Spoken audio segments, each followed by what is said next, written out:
For advertisement, call 8125893028. Our Gmail maxtvtelugu@gmail.com. Max TV భక్తి ప్రేక్షకులకు నమస్కారం. గోపురం కార్యక్రమానికి స్వాగతం.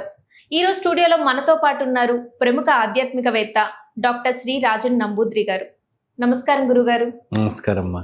గురుగారు, పచ్చకర్పూరాన్ని మగవారు కానీ ఆడవారు కానీ జేబులో కానీ లేదా హ్యాండ్ బ్యాగ్లో కానీ పెట్టుకోవడం వల్ల ధనప్రాప్తి కలుగుతుందా? తప్పకుండా. అంటే పచ్చకర్పూరం పెట్టుకోవడం వల్ల ఎటువంటి ఫలితం లభిస్తుంది? ఎలాంటి ఫలితాలు లభిస్తాయి? ముందుగా శ్రీ మహాగణపతి దేవతోభ్య నమః. చూసే వీక్షకులకు నమస్కారం. గోపురం కార్యక్రమానికి స్వాగతం. అమ్మాయి, మనము రోజు కూడా కౌసల్య సుప్రజ రామ పూర్వ సంధ్య ప్రవర్తిత అనే మన సుప్రభాతం పాడతారు. శ్రీ వెంకటేశ్వర స్వామి సుప్రభాతం పాడేటప్పుడు ఆయన నగుమోము పైన ఇక్కడ పచ్చకర్పూరం పెడతారు. తిరునామాల వాళ్ళ పైన కూడా పచ్చకర్పూరం పెడతారు. ఎందుకు அப்படின்னா ఐశ్వర్యము సిరి సంపద కోసము స్వామివారికి పెట్టడం ఒకటి సిద్ధాంతం. ఇంకో రకంగా స్వామికి ఇక్కడ గాయం అయింది కాబట్టి ఇక్కడ పచ్చకర్పూరం పెడితే ఆ రక్తం ఆగిపోతుంది అనేసి ఆ రోజుల్లో రామాంజాలు వాళ్ళు పెట్టినట్టుగా మనకు చెప్పబడుతుంది. సో ఈ కథనం ఈ రకంగా ఉన్నప్పటికీ పచ్చకర్పూరము పెట్టడం వల్ల మనకు సిరిలు సంపదలు కురవటం ఒక ఎత్తు, ఇంకో ఆరోగ్యపరంగా కూడా ఒక ఎత్తు మంచిది. ఇంకోటి, ఆ పచ్చకర్పూరాన్ని మరగబెట్టేటప్పుడు నీళ్ళల్లో కాస్త ఒక్క 1 గ్రామ్ మీరు అందులో వేసి ఆ నీళ్ళు మీరు తాగారంటే లోపల ఉన్నటువంటి డిసీజ్ అంతా కూడా బయటకు పోతుంది. తినేవంటి పదార్థాలు లడ్లో, ప్రసాదంలో, పాయసంలో కూడా పచ్చకర్పూరం వాడుతుంటారు.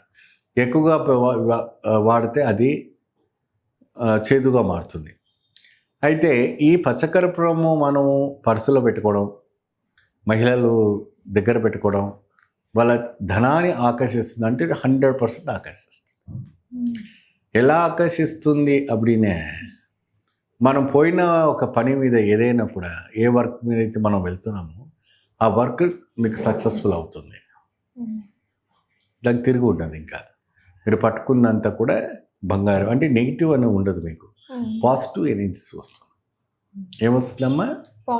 పాజిటివ్ ఎనర్జీస్ రావటం వస్తుంది. ఆ పాజిటివ్ ఎనర్జీ వచ్చేటప్పటికే ఎప్పుడైనా ఆ ఒక అద్భుతమైన వైబ్రేషన్స్ మీరు పక్కన మీరు జోబులో పెట్టుకొని మీరు వెళ్తున్నారు అనుకోండి, ఆ ఎదురెళ్ళ మనిషి ఆ శ్వాస పిలిచడం అబ్బా అంటాడు. అంటే ఆ పరిమాణం అంతటిది. అంటే ఈ మధ్యలో ఎన్నో మనకు స్ప్రేస్ వచ్చాయి, కానీ పూర్వం గత యుగాల నుంచి కూడా, త్రేతా ద్వాపర యుగాల నుంచి కూడాను ఈ పచ్చకర్పూర సుగంధము ఇంట్లో నూరుతుంటే అక్కడ 4వ వీధి వరకు కూడాను ఆ సుగంధ పరిమాణం పోయేదట. సువాసన, అబ్బో వాళ్ళ ఇంట్లో ఏదో చేస్తున్నారని తెలుస్తుందట.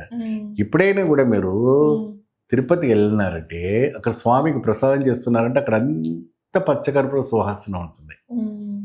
అక్కడ బంగార గోపురం వాకిళ్ళకి వెళ్ళినా, వెండి వాకిలికి వెళ్ళినా స్వామివారు చూస్తున్నప్పటికి కూడా మీకు ఆ సువాసన అట్లనే మైండ్ అంతా కూడా డివోషన్గా మారిపోవటం జరుగుతుంది.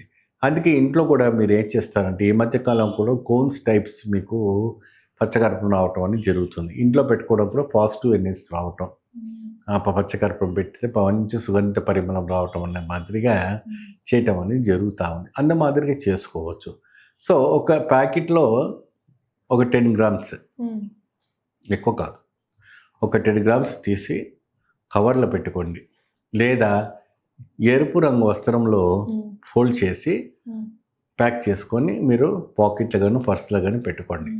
చాలా చక్కగా ఉంటుంది. ఎన్ని రోజులు వరకు ఇది పెట్టుకో? అది అరిగేదాకా అరిగిపోతుంది. మీకు దిష్టి ఎక్కగలుగుతుంది అంటే తొందరగా అరిగిపోతుంది.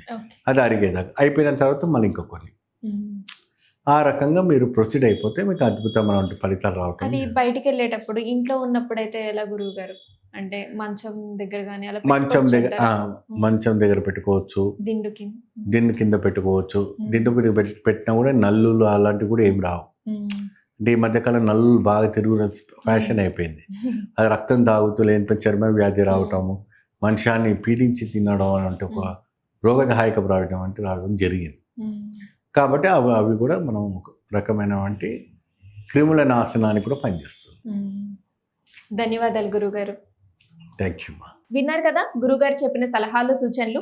అలాగే గురుగారితో మీరు డైరెక్ట్గా మాట్లాడాలనుకుంటే కింద స్క్రోల్ అవుతున్న నెంబర్కి కాల్ చేసి గురుగారితో మీరు డైరెక్ట్గా మాట్లాడొచ్చు.